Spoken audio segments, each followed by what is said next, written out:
करण ने अपने दादाजी की उस पुरानी और धूल भरी अलमारी के सबसे पीछे वाले कोने से वह रहस्यमयी चमड़े की डायरी धीरे से निकाली।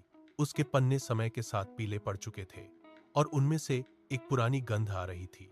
जैसे ही उसने डायरी खोली, उसकी आंखों के सामने स्याही से बना एक जटिल नक्शा था।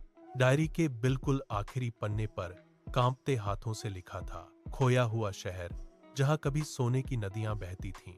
बिना समय गवाए करण ने अपना बैग उठाया और उसमें रस्सी, टॉर्च और पानी की बोतलें भरकर घर से निकल पड़ा।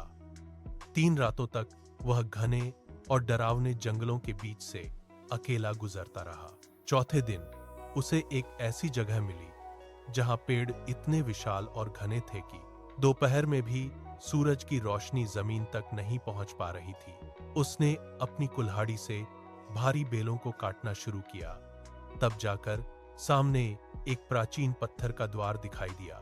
जैसे ही वह द्वार के अंदर दाखिल हुआ, शहर की गलियों में एक भयावह सन्नाटा पसरा था। घरों के दरवाजे खुले थे और मेजों पर मिट्टी से ढके हुए बर्तन वैसे ही रखे थे जैसे लोग अचानक कहीं चले गए हों। मुख्य चौराहे पर उसे एक विशाल पत्थर की वेदी दिखी जिसके चारों ओर अनगिनत सोने के सिक्के बिखरे थे, लेकिन उन पर जंग लग चुका था।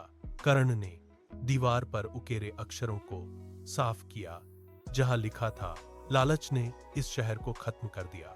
अचानक जमीन तेजी से कांपने लगी। कर्ण ने बिना पीछे मुड़े पूरी ताकत से दौड़ना शुरू किया और झाड़ियों को पार करता हुआ जंगल के किनारे पहुंचा। पीछे मुड़कर देखा तो वह शहर फिर से ओझल हो चुका था। गांव लौटकर उसने उन शापित सिक्कों को नदी की लहरों में फेंक दिया। अब वह हर दिन गांव वालों को यही सिखाता है कि जो हमारे पास है उसी में संतोष करना ही जीवन का सबसे बड़ा और असली धन है।